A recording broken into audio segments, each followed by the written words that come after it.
देखा है, इन अखियों ने सपना साकार देखा है। क्या देखा है? आज रात मैंने राधा के संग श्याम देखा है। आज रात मैंने राधा के संग श्याम देखा है। इन अखियों ने सपना साकार देखा है। इन अखियों ने सपना साकार देखा है। आज रात मैंने राधा के संग श्याम देखा है। आज रात मैंने राधा के संग श्याम देखा है।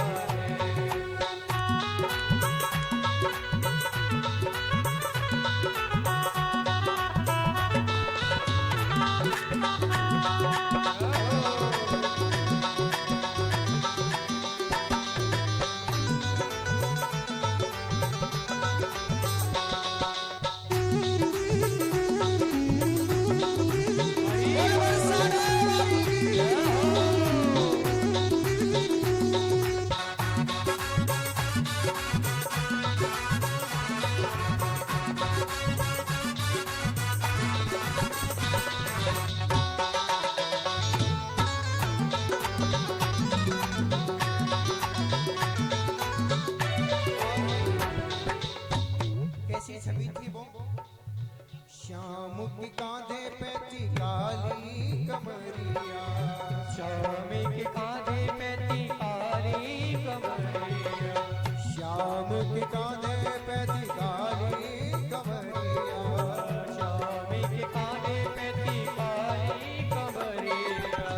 सतरंगी थी मेरी श्यामा की चुनरिया। सतरंगी थी मेरी श्यामा की चुनरिया। सतरंगी थी मेरी राधे की चुनरिया। सतरंगी थी मेरी राधे की चुनरिया। श्याम के कांधे पे थी काली कमरिया। श्याम के कांधे पे थी काली कमरिया। सतरंगी थी मेरी श्यामा की चुनरिया। सतरंगी थी मेरी श्यामा की चुनरिया। इस युगल छवि को साकार देखा है। इस युगल छवि को साकार देखा है। इस युगल छवि को साकार देखा है। इस युगल छवि को साकार देखा है। कौन कौन चाहता है कि आज हमारे सपने में भी आए? आज रात मैंने राधा के संग श्याम देखा है। आज रात मैंने राधा के संग श्याम देखा है। आज रात मैंने राधा के संग श्याम देखा है। आज रात मैंने राधा के संग श्याम देखा है। इन अखियों ने सपना साकार देखा है। इन अखियों ने सपना साकार देखा है। आज रात मैंने राधा के संग श्याम देखा है। आज रात मैंने राधा के संग श्याम एकदम तो देखा हाथ उठा कर हरिला। बाबा बिहारी लाल की जय हो।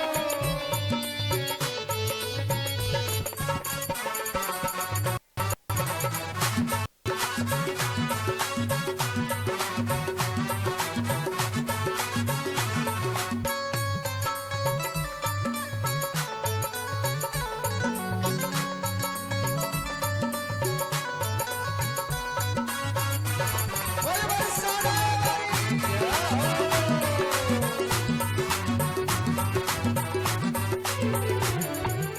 और मोर मुकुट या शीश पे सो है।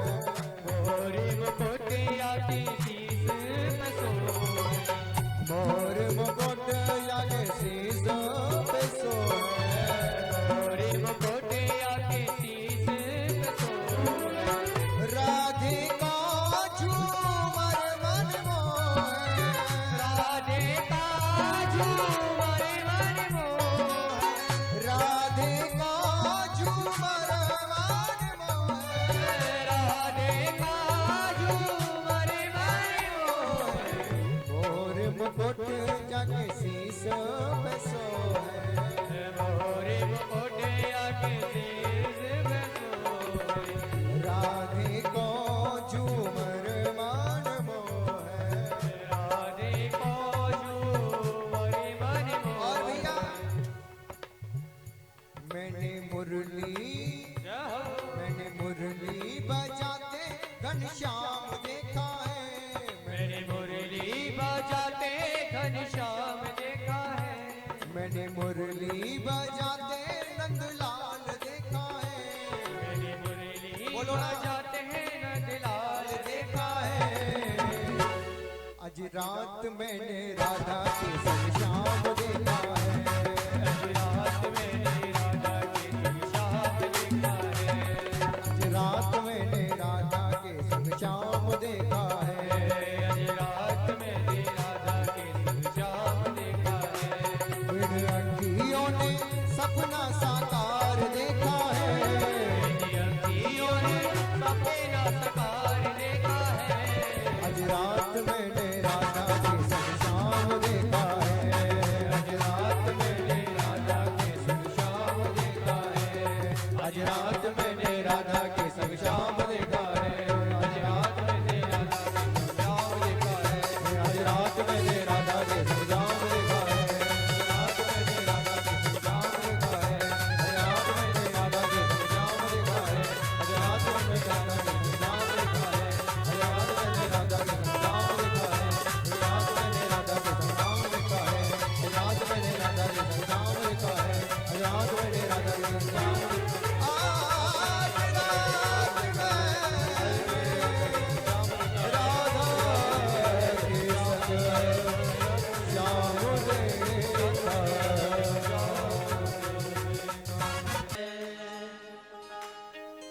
श्री भागवत भगवान की है आरती, पापियों को पाप से है तारती।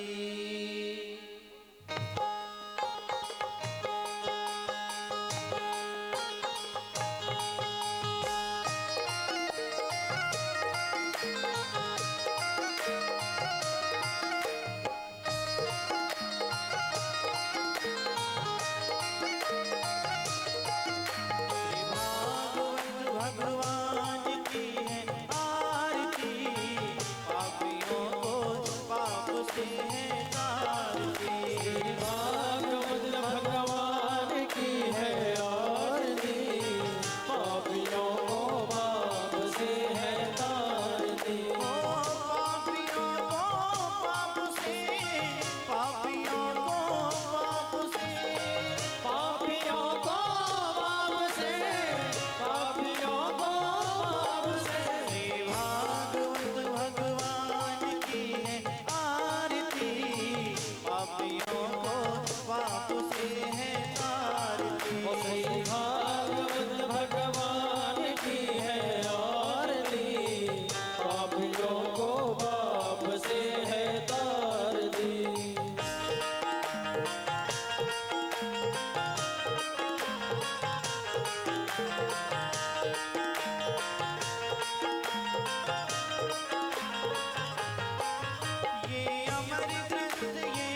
श्री भागवत भगवान की है आरती, पापियों को पाप से है तारती।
ऐश्वर्य था, लेकिन एक बात की कमी थी, क्या संतान नहीं थी।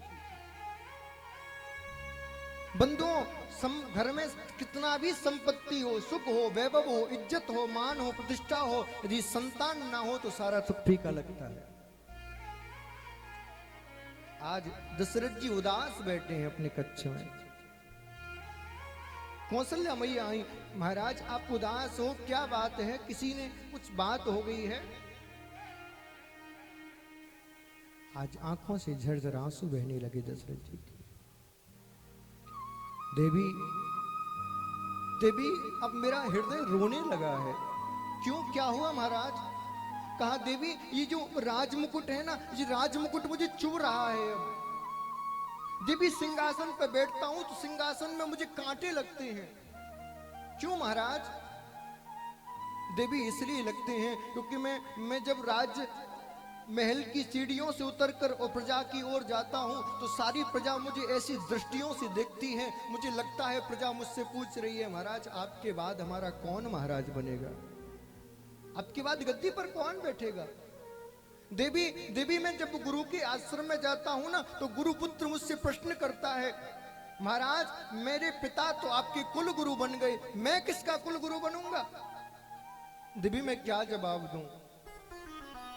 देवी सच बता रहा हूं, मेरे कान महाराज सुन सुनकर पक गए हैं। अब तो मुझे ऐसा लगता है जैसे ही मैं महल के अंदर आऊं और कोई मुझे पुकारे बाबा बाबा बाबा और पिताश्री पिताश्री कहते कहते मेरे हृदय से लग जाए, ऐसा मेरा मन करता है। इतना सुनते ही झरझर आंसू कौशल्या मैया के निकलने लगे और कहा महाराज आप तो राजकाज में भूल जाते हो, इस मां के हृदय से पूछो क्या बीतती है। महाराज मुझे साज सज्जा, ये महल, ये पकवान, ये दास दासियां अच्छे नहीं लगते। मैं 24 घंटे बस आंख बंद करके इसी भाव में मस्त रहती हूँ कि कोई बालक आएगा और मुझसे कहेगा माँ माँ माँ, और माँ माँ कह के मेरे हृदय से लिपट जाएगा। महाराज मैं यही सोचती रहती हूँ। फूट फूट के रो रही है माँ कौशल्या। गोस्वामी जी लिखते हैं, एक बार भूपत मन माही भैगिलान मोरे सुत नाहि। जैसी गिलानी हुई, कहा महाराज मेरे कष्ट को दूर कौन कर सकता है। दशरथ जी कह रहे हैं देवी संपूर्ण प्रजा दुखी होती है तो मेरे पास आती है, मैं किसके पास जाऊं। तो कहा जब आप दुखी हो तो आप अपने गुरु के पास जाओ। बंधुओं याद रखना, आपको किसी भी प्रकार की पीड़ा हो, शारीरिक मानसिक किसी भी प्रकार की, संसार से कभी रोने मत जाना। संसार से रोओगे तो संसार आपकी हंसी उड़ाएगा। आपको किसी भी प्रकार का कष्ट हो तो दो लोगों के सामने कहना, या तो गुरु के सामने या गोविंद के सामने। और आज महाराज दशरथ गए हैं, गुरु गृह गयो तुरत मई पाला, चरण लागी कर विनय विसा। गुरु के घर तो गए लेकिन कैसे गए जरा सीख लो आप। हम गुरु और गोविंद के दर तक जाते तो हैं लेकिन अपना मान लेके जाते हैं, अपनी प्रतिष्ठा लेके जाते हैं, अपने धन का अभिमान लेके जाते हैं। दशरथ जी से सीखिए कि जब गुरु के दर पर जाएं तो कैसे जाएं। इतना बड़ा सम्राट, नंगे पैर, सिर पर मुकुट नहीं है, राजसी आभूषण नहीं है, नंगे पैर और पैदल जा रहे हैं गुरु के दर पर। अरे जब पहले से ही भर के जाओगे तो क्या लेकर आओगे, खाली जाओगे तो भर के आओगे। जब भी गुरु के पास जाओ तो अभिमान को त्याग कर जाना, मान को त्याग कर जाना, अपनी संपत्ति के मद को त्याग कर जाना, तो आपका लाभ होगा। और जाकर निज दुख सुख सब गुरु ही सुनायाऊं, कहे वशिष्ठ भव विद समुझायाऊं। जो भी दुख सुख था सब गुरु जी से कह दिया, चरणों में गिर पड़े, गुरु जी अब तो कुछ कहो। आज गुरु जी ने कहा धरहूं धीर हो हई सुत चारी। ये अंतर है गुरु में और गोविंद में। यदि गोविंद के पास जाते और पुत्र की कामना करते तो गोविंद एक ही पुत्र का वरदान देते, लेकिन गुरु के पास गए और गुरु से कहा पुत्र चाहिए। गुरु ने कहा बेटा एक नहीं तुझे चार चार पुत्र प्राप्त होंगे, मैं तुझे आशीर्वाद देता हूं। धरहूं धीर हो यही सुत चारी, त्रिभुवन विदित भगत भय। लेकिन बेटा सुन, मेरा आशीर्वाद तो तेरे साथ है, लेकिन सनातन धर्म सिखाता है केवल भाग्य के भरोसे आशीर्वाद के भरोसे नहीं बैठना, कर्म भी करना पड़ेगा। क्या कर्म करें? तो कहा यज्ञ करनी पड़ेगी।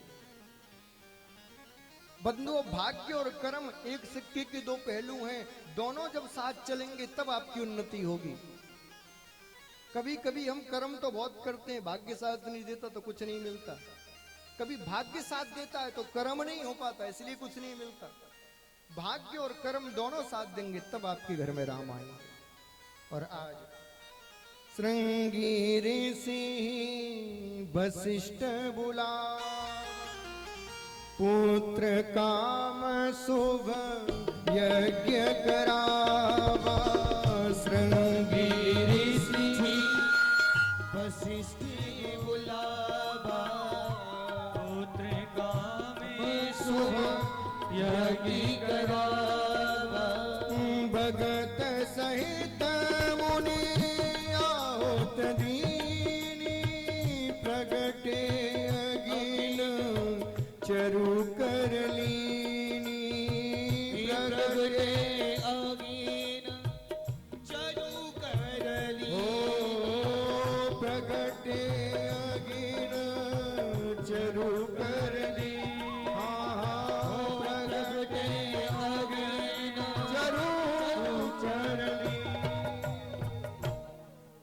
भक्ति के सहित आहुति दी। बंधुओं, ये बात सत्य है, आज भी वो शक्ति है। अभी नवंबर के महीने में हमारी अयोध्या में कथा थी, तो श्रृंगी ऋषि जहाँ ठहरे हुए थे उस आश्रम में जाने का मुझे सौभाग्य मिला। दिव्य स्नान भी हमने वहाँ पूरी टीम के साथ किए। वास्तव में वो शक्ति है, गुफा बनी हुई है, गुफा के अंदर आज भी तपस्या कर रहे हैं सिंह ऋषि। आज यज्ञ देव प्रकट हुए और हाथ में खीर का कटोरा, कहा राजन ये खीर तीनों रानियों को बराबर भाग में बांट दो, इन खीर के प्रभाव से तुम्हारे घर में पुत्र होगा। तीनों रानियों को बराबर भाग में बांटा गया, लेकिन जो छोटी रानी थी सुमित्रा मैया, उनके हाथ का पात्र एक चील छुड़ाकर और भाग गई। अब तो रोने लगी सुमित्रा मैया, अब तो मेरे पुत्र ही नहीं होगा, अब मैं क्या करूं? तो तुरंत मां कौशल्या ने और कैकेयी ने अपने अपने भाग का आधा आधा हिस्सा अपने हाथ से मां सुमित्रा को खिलाया। बांटना सीखोगे तो बहुत प्राप्त होगा। और देखो सुमित्रा मैया का त्याग। सुमित्रा मैया बोली, बहन आज आपने अपना भाग मुझे दिया है, मैं आज इस धरती आकाश को साक्षी मानकर संकल्प लेती हूँ कि प्रभु की कृपा से जो मुझे 2 पुत्र प्राप्त हुए तो अपने दोनों पुत्र आपकी एक एक पुत्र की सेवा के लिए अर्पित कर दूंगी। साहब संकल्प ले लिया। योग लगन ग्रह बार तिथि सकल भय को, चरु अरु अचर हर्ष जित राम जन्म शुभ। और आज वो दिन आ गया, नौमी तिथि मधुमास पुनीता, शुक्ल पक्ष अभिजित हरि प्रीता, मध्य दिवस अति शीत न घामा, पावन काल लोक विश्राम। दिन के ठीक 12 बजे मां कौशल्या के उस कक्ष में साक्षात चतुर्भुज नारायण प्रकट हुए। दिव्य रूप गोविंद का, सारे वरदानों को याद दिलाया। माँ मैंने आपको वरदान दिया था कि मैं आपका पुत्र बन के आऊंगा, मुझे पुत्र रूप में स्वीकार करो। कौशल्या मैया बोली, ये भगवान है, पुत्र ऐसे हो गए? अरे तुम पुत्र कम और हुआ ज्यादा लग रहे हो, 4-4 हाथ का कहीं पुत्र होता है क्या? तो क्या करूं माँ? तो कहा 2 हाथ कम कर लो। माँ के कहने पर गोविंद ने 2 हाथ कम कर लिए। कहा माँ अब तो मैं आपका पुत्र हो गया, 2 भुज, अब तो मेरे पुत्र मानो। कौशल्या मैया बोली तुम पुत्र कम हो, दादाजी ज्यादा लग रहे हो। अरे माताजी 8 फुट की, पुत्र जी 16 फुट के, ऐसे पुत्र होकर हैं तो क्या करूं? बोले नेक से लाला बन जाओ। गोविंद नेक से लाला बन गए और बोले माँ अब तो पुत्र मानो। बोले ऐसा पुत्र होता है कहीं? कानों में कुंडल, गल में बैजंती माला, सिर पे मोर मुकुट, पीतांबरी धारण की, ये पुत्र होता है ऐसा? तो क्या करूं माँ? बोले नंगम नंगा हो जाओ। और आज माँ के कहने पर मेरे गोविंद ने वस्त्रों का त्याग कर दिया, नंगम नंगा है गए साहब। बोले माँ अब तो पुत्र मानो। बोले ऐसा पुत्र होता है? तो अब क्या कमी है? बोले पुत्र कहीं ऐसे बात करता है तो क्या करूं? अरे जरा रोकर तो दिखाओ। और किलकारी मार मार के वहां करके जैसे ही राम जी ने रोना प्रारंभ किया, गोस्वामी तुलसीदास जी अपने आप को रोक नहीं पाए और लिखने लगे।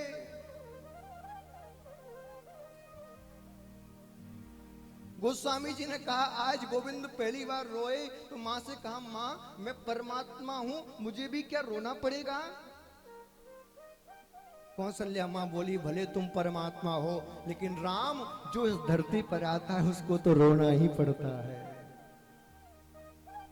आज गोस्वामी जी लिखते हैं माता पुनि बोली सोमति डोली तजहूं तात यह रूपा की जय सुसुलीला अति प्रिय शीला यह सुख परम अनुपा। और जैसे ही सुना सुन बचन सुजाना रोदन ठाना हुई बालक सुरभूपा यह चरित जो गावे हरि पद पावे तेना परे भवे रूपा। विप्रधेनु सुर संत लीन मनुज अवतार निज इच्छा निर्मित तनु श्री माया गुण वो। बोलो सियावर रामचंद्र भगवान की जय। सखी दौड़ी और दौड़कर बोली महाराज बधाई हो। बधाई। क्या हुआ? बोले बड़ी महारानी ने सुंदर राजकुमार को जन्म दिया है। दूसरी सखी आई महाराज बधाई हो। क्या हुआ? मझली महारानी ने सुंदर कुमार को जन्म दिया है। तीसरी ओर से 2-2 सखी दौड़ी आई महाराज बधाई हो बधाई हो। अरे तुम 2 बार क्यों कह रही हो? तो कहा छोटी महारानी ने 2-2 कुमारों को जन्म दिया है, आनंद हो गया है महाराज। पूरी आज अयोध्या दुल्हन की तरह सजा दी गई है और आनंद हो रहा है। आओ जरा हम भी राम जी का एक पद गा के उत्सव मना लें। प्रगटे हैं चारों भैया अवध में बाजे बधैया। जरा आप भी दोनों हाथ उठाकर गाइए मेरे साथ।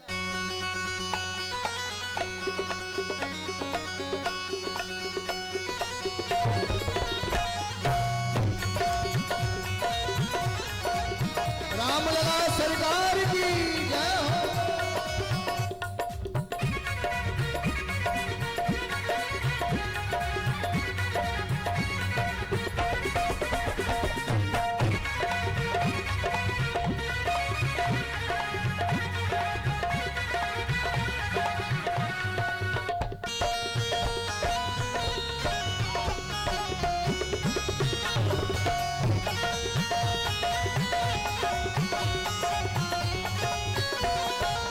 प्रगटे हैं चारों भैया अवध में बाजे बधैया।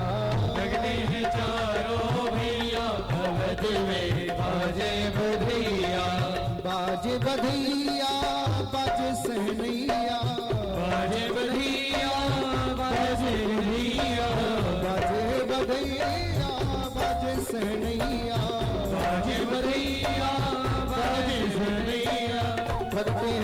प्रगटे हैं चारों भैया अवध में बाजे बजैया। प्रगटे हैं चारों भैया अवध में बधाई हो बधैया।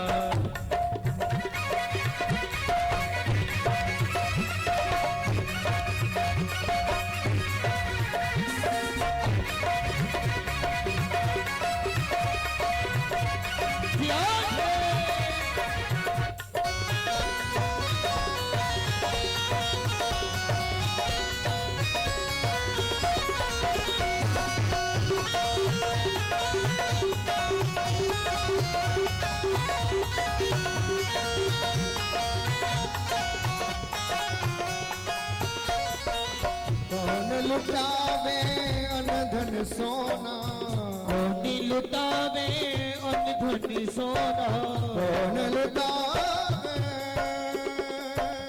अनधन सोना, कौन लुटावे अन धन सोना, अनधन